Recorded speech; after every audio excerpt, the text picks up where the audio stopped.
Hello বন্ধুরা, স্বাগতম আরেকটা নতুন ভিডিওতে। আচ্ছা, তুমি কি কখনো এমন একটা মুহূর্তে পৌঁছেছো যেখানে মনে হয়েছে সব শেষ, সবাই এগিয়ে যাচ্ছে আর তুমি পিছিয়ে পড়ে আছো? তুমি চুপ করে বসে আছো, মোবাইলের স্ক্রিনের দিকে তাকিয়ে। কোনো নোটিফিকেশন নেই, কোনো ফোন কল নেই, কোনো কথা বলার মানুষও নেই। আর তখন মনে হয় হয়তো আমি ব্যর্থ, হয়তো আমার ভাগ্য এমনই ছিল। কিন্তু জানো কি, এই পিছিয়ে পড়াটাই আসলে জীবনের সবচেয়ে বড় উপহার। কারণ এখান থেকেই শুরু হয় তোমার নতুন জন্ম। যে মানুষ একবার মাটিতে পড়ে গিয়ে উঠে দাঁড়ায়, তার চেয়ে শক্তিশালী কেউ হয় না। তুমি যদি সত্যিই পিছিয়ে পড়ে থাকো, তবে এই ভিডিওটি তোমার জন্য। শেষ পর্যন্ত দেখো, কারণ এখানেই তুমি খুঁজে পাবে নিজেকে ফিরে পাবার আসল রাস্তা। আর ভিডিওটি শুরুতে একটাই অনুরোধ, ভিডিওটি ভালো লাগলে লাইক, শেয়ার এবং সাবস্ক্রাইব করতে ভুলবেন না। তো চলুন বন্ধুরা, ভিডিওটি শুরু করা যাক। এক, পিছিয়ে পড়া মানেই শেষ নয়, এটা একটা নতুন শুরুর ইশারা।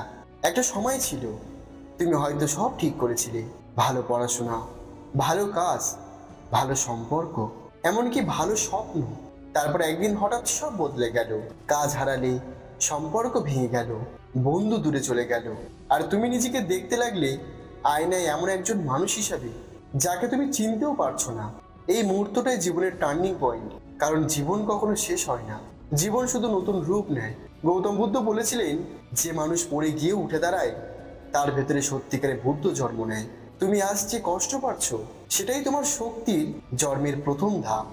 পিছিয়ে পড়া মানে হারানো নয়, পিছিয়ে পড়া মানে নিজেকে নতুন করে আবিষ্কারের সময় এসে গেছে।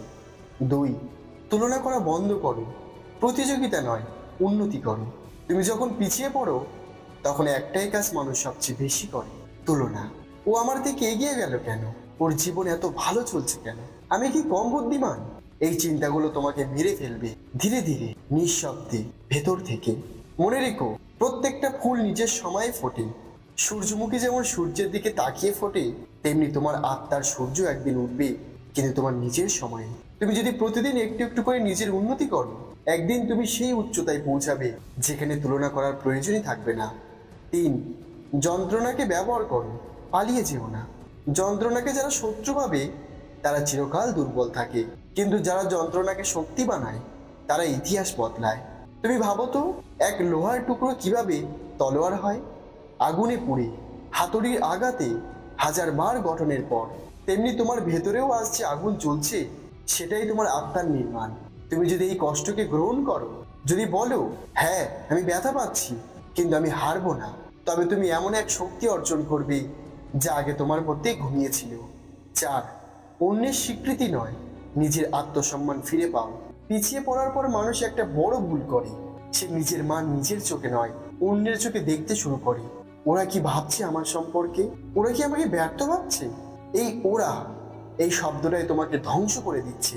তুমি যদি নিজের চোখে নিজেকে মূল্যবান না ভাবো, তবে অন্য কেউ কখনো তোমাকে মূল্য দেবে না। বুদ্ধ বলেছিলেন, নিজেকে যেমন ভালোবাসা উচিত, তেমন কেউ কখনো তোমাকে ভালোবাসবে না। তুমি যদি নিজের প্রতি বিশ্বাস রাখো, তবে পৃথিবীর কেউ তোমার বিশ্বাস কেড়ে নিতে পারবে না। পাঁচ, একা পথ চলার সাহস রাখো। সবচেয়ে কঠিন সময়টা আসে যখন তুমি একা পড়ে যাও, বন্ধুরা সরে যায়, পরিবারও বুঝতে চায় না, আর তখন তোমার ভেতর একটা ফাঁকা জায়গা তৈরি হয়। কিন্তু বুঝে রাখো, একা থাকার মানে একা হয়ে যাওয়া নয়, একা থাকার মানে নিজের আত্মাকে চিনতে শেখা। এই সময়টাতে তুমি শিখবে কে আসলে তোমার পাশে থাকে আর কে ছিল শুধু সুবিধার জন্য। তুমি বুঝবে কারোর প্রয়োজন ছাড়াই তোমার নিজের উপস্থিতি কত শক্তিশালী। একলা মানুষই একদিন সবচেয়ে বড় যুদ্ধ জেতে। ছয়, অভ্যাস বদলাও, ভাবনা বদলাও, জীবন বদলাবে। তুমি যদি প্রতিদিন একই রুটিনে, একই চিন্তায়, একই ভয়ে বাঁচো, তবে তোমার জীবনও আগের মতোই থাকবে। তাই আজ থেকেই শুরু করো। সকালে তাড়াতাড়ি ওঠো, মোবাইল স্ক্রোল কমাও, প্রতিদিন নিজের লক্ষ্য লিখে রাখো, ধ্যান করো, নিজের সাথে সময় কাটাও, আর প্রতিদিন নিজেকে জিজ্ঞাসা করো, আজ আমি কতটা ভালো মানুষ হলাম। তুমি দেখবে ধীরে ধীরে জীবন তোমার দিকে হাসতে শুরু করবে। সাত, সাফল্যের মূল্যে ব্যর্থতা, এবং সেটাই তোমার গর্ব। সবাই সাফল্যের কথা বলে, কিন্তু কেউ বলে না ব্যর্থতা কেমন লাগে। ব্যর্থতা হলো এমন এক শিক্ষক যে প্রথমে তোমাকে মারে, তারপর শেখায়। যদি তুমি সত্যিই পিছিয়ে পড়ে থাকো, তাহলে জানো তুমি এখন শেখার সেরা অবস্থায় আছো। কারণ তোমার অহংকার ভেঙে গেছে, তোমার হৃদয় খালি হয়েছে, এখন তাতে নতুন আলো ঢুকবে। যখন কেউ তোমার পাশে থাকে না, তখন জীবন তোমাকে নিজের পাশে দাঁড়াতে শেখায়। এই মুহূর্তে তুমি যতই অন্ধকারে থাকো না কেন, মনে রেখো, অন্ধকারের পরেই সূর্য ওঠে। তোমারও সূর্য উঠবে, তোমারও দিন আসবে।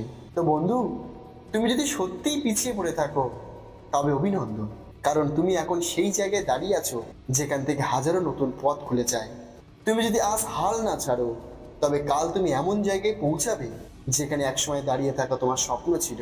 মনে রেখো, জীবন কখনো তোমাকে হারাতে চায় না, জীবন শুধু দেখতে চায় তুমি কতটা লড়তে পারো।